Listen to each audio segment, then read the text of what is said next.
আল্লাহ বলে বান্দা ওয়ালা তুসাইর খাদ্দাকা লিন্নাস, ও বান্দা হিংসার বশীভূত হইয়া মানুষের সঙ্গে দুর্ব্যবহার করো না, কাউকে তুচ্ছ তাচ্ছিল্য করো না, কাউকে অবমূল্যায়ন করো না, কারো দিকে বাঁকা নজরে তাকায়ও না।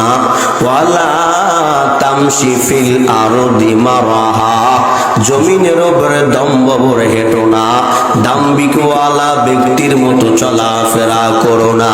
কেন করবা না? ইন্নাল্লাহা লা ইউহিব্বু কুল্লা মুখতালিন ফখুর, কারণ আল্লাহ রাব্বুল আলামিন দাম্ভিকওয়ালা অহংকারী ব্যক্তিকে পছন্দ করে না।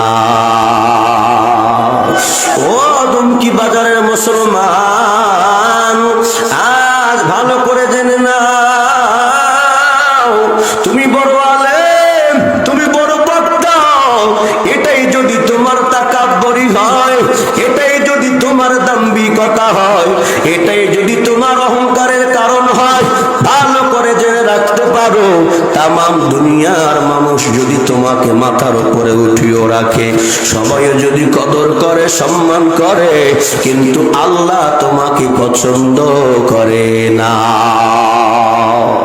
ও ব্যবসায়ী ভাই,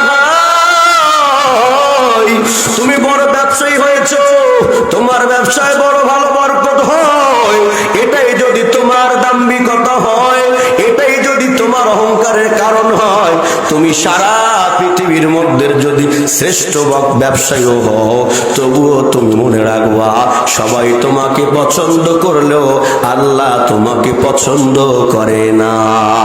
কথা কার? জোরে বলেন, কথা কার? আল্লাহর কথা।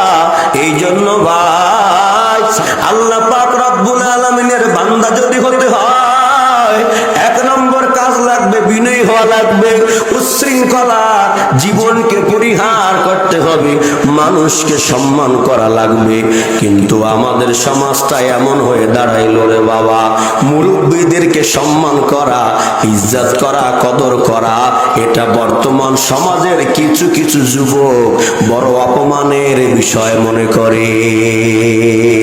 জোরে বলেন না কেন?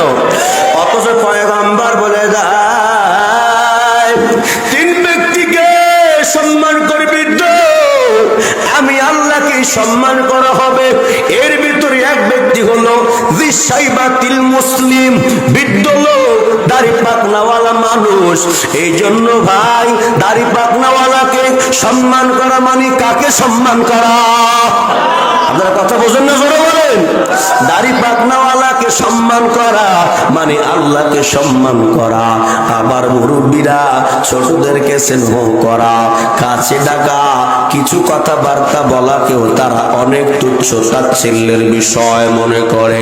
অথচ শোনো, এই যে মাদ্রাসার ছাত্রদের দেখো, আল্লাহর পয়গম্বর যে বলছেন তিন ব্যক্তিকে সম্মান করা মানে আল্লাহকে সম্মান করা, তার ভিতরে এক শ্রেণী হলো হামিলুল কুরআন। কোরআনওয়ালাকে সম্মান করো, কোরআনওয়ালাকে কদর করো, কোরআনওয়ালাকে মহব্বত করো, কোরআনওয়ালার সঙ্গে সম্পর্ক লাগাও, কোরআনে হাফেজদেরকে আদর করো, কদর করো, তাইলে আল্লাহকে সম্মান করা হয়ে যায়। আল কোরআনের সৈনিক আমি নেই কো পরাজয়, এক আল্লাহর গোলাম আমি এই তো পরিচয়। কথা কন লেখা, আমরা কিসের সৈনিক? আমরা কোরআনের সৈনিক। আল কোরআনের সৈনিক আমি নেই কো পরাজয়, এক আল্লাহর গোলাম আমি এই তো পরিচয়, এই তো পরিচয়। আল কোরআনের সৈনিক আমি নেই কো পরাজয়, এক আল্লাহর গোলাম আমি এই তো পরিচয়, এই তো পরিচয়। কোরআন হাদিস শাসনতন্ত্র রাসূল আমার নেতা, উৎসাহ মরে চির অম্লান ইতিহাস বীরগাথা। কোরআন হাদিস শাসনতন্ত্র রাসূল আমার নেতা, উৎসাহ মরে চির অম্লান ইতিহাস বীরগাথা। এক আল্লাহ ছাড়া আমার দিলে, এক আল্লাহ ছাড়া আমার দিলে আল্লাহর ভয়, এক আল্লাহর গোলাম আমি, এই তো পরিচয়, এই তো পরিচয়। আল কোরআনের সৈনিক আমি, নেই কো পরাজয়, এক আল্লাহর গোলাম আমি, এই তো পরিচয়, এই তো পরিচয়। জীবনের চেয়ে ইমানের দাম জানো অনেক বেশি, তবুও কেন ইমান ছেড়ে জীবন পেয়ে খুশি? কথা বলেন। জীবনের চেয়ে ইমানের দাম জানো অনেক বেশি, তবুও কেন ইমান ছেড়ে জীবন পেলেই খুশি? তোমার ওই ইমানের মাঝে আছে, তোমার ওই ইমানের মাঝে আছে মুনাফিকির জয়, এক আল্লাহর গোলাম আমি, এই তো পরিচয়, এই তো পরিচয়। আল কোরআনের সৈনিক আমি, নেই কো পরাজয়, এক আল্লাহর গোলাম আমি, এই তো পরিচয়, এই তো পরিচয়। ঠিক